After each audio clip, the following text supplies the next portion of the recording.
The economy. While this subject is inordinately complex, it could easily be looked at as an artificial institution to enslave humanity. In order to appreciate the full range and scope of the economy, many people have leapt out of high-rise buildings. This is just a feeble attempt to outplummet their investments. You can diversify your suicidal attempts by downing a bunch of sedatives and washing it down with vodka while running an SUV in an unventilated garage before taking a power nap. That's basic economics. The economy, simply put, is just the monetization of all resources, including goods and services.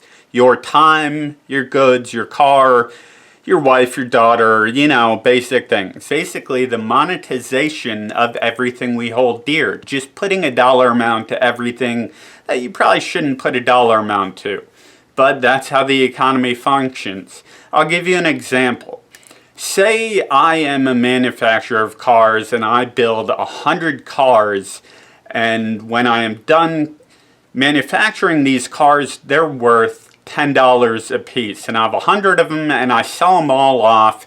My gross profit is $1,000. 100 cars, $10 a piece is $1,000. That's gross profit. Now I have to subtract how much it costs me to make the cars. Say each car cost $1, that's $100 total. Then my net profit, which is my gross profit minus the amount invested to manufacture the cars, would be $900. On a $100 investment, that would be a 900% return, which is very good. But say hypothetically, the return on investment was so well because I was aware ahead of time of a manufacturing default in which just 10% of the time people drive these cars, the doors seize up and lock people inside and then burst into flames.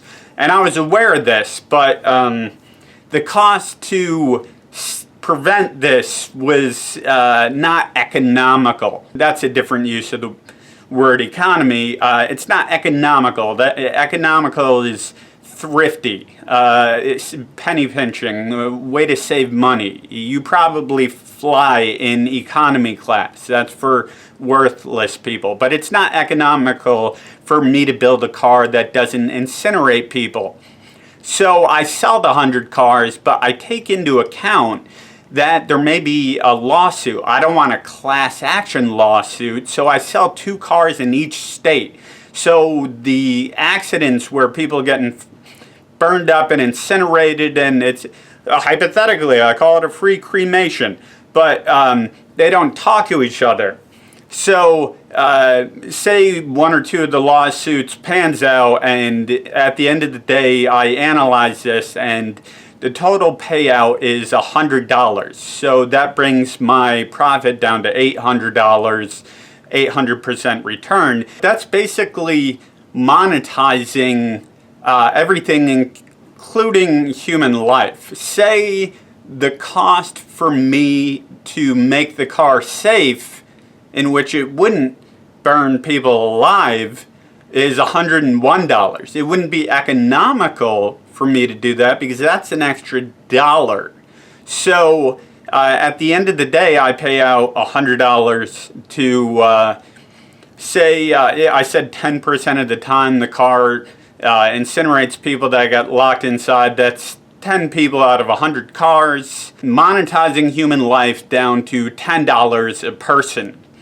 But if you think about it, the cost for me to make a safe car was $101. So the difference was really $1. So if you look at it in a healthy, human, logical way, the cost of each life was actually 10 cents. Now this is basic asset management on an industrial scale, and you think to yourself, well, that's kind of ridiculous. Nobody would ever do that, except this is precisely what Ford Motor Company did in a landmark case regarding their car, the Ford Pinto, in which it burned up between 22 and 180 people because they had a faulty gas tank that was located in in a place that allowed the car to combust very easily. What they called this was cost-benefit analysis. But what the Ford Motor Company basically did is calculate if it was financially advantageous to either murder these people, essentially, or to fix the problem.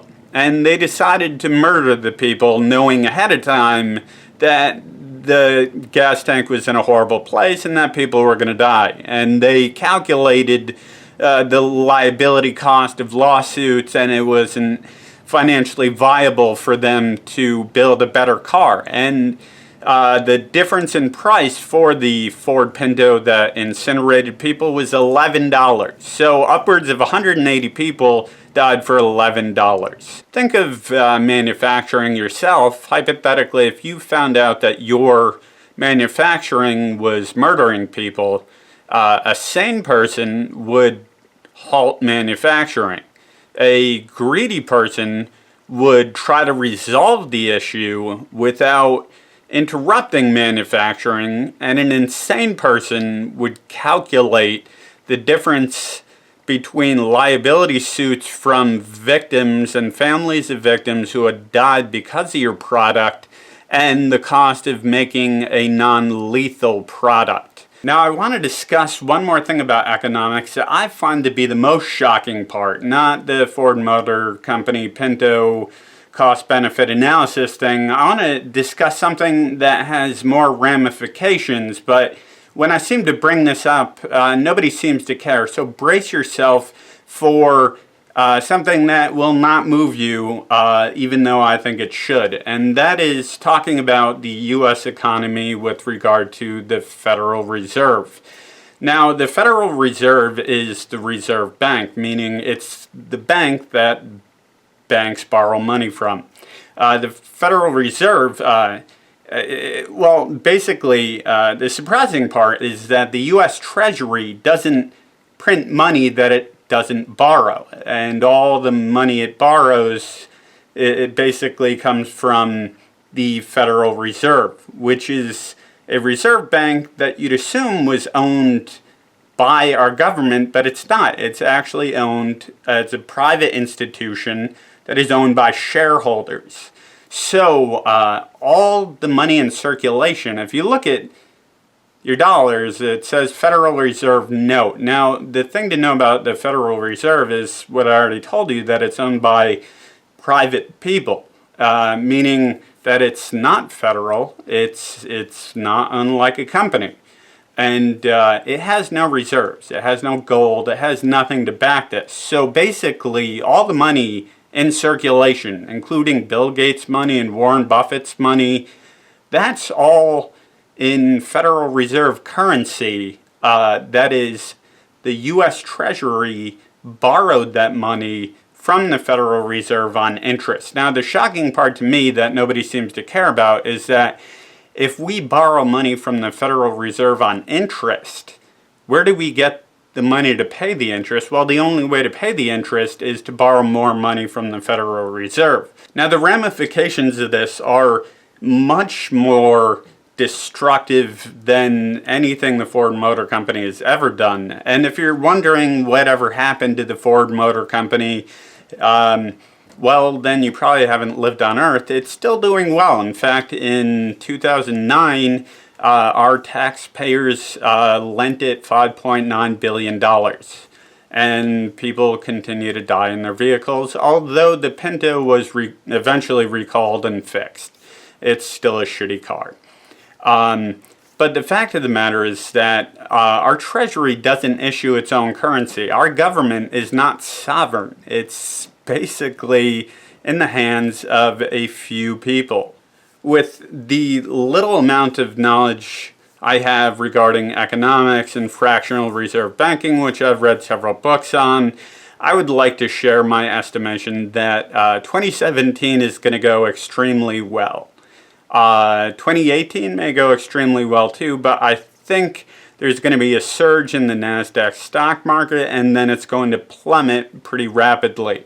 A good sign that the NASDAQ will plummet will be people like me are going to buy stocks. Now, I'm broke as fuck. I have no reason to buy stocks. If I'm buying stocks, then they should be worthless because I can't afford anything, much less stocks. Here's a few things you might hear that signify depression. Is that the line for bread or suicide? What's overtime? I never voted for President Egg Roll. I'm actually considering eating my fortune cookie. Homeowners? They all look the same. Hey, family depopulation is $80 per member. Disagreements are basic arguments we used to have before everyone had an assault rifle. I'm starting to think Jesus isn't coming back. I think I might look, boil everything. And everybody told me starting a newspaper was stupid. The Jews control the soup. Why would I quit drinking? He's a picky eater. When are we gonna tell him that he wasn't born on the extra day of a leap year? When he's literally 8 or leap year 8? Come on, make it rain. We need drinking water. I heard New York City has fat people. I saw somebody downstream with shoes. Look, toothpaste is for people with food. Unsalted white-ass rice is a delicacy. Quit signing the money, we're just gonna burn it. How many coupons for a shower? Restaurants are not an urban legend.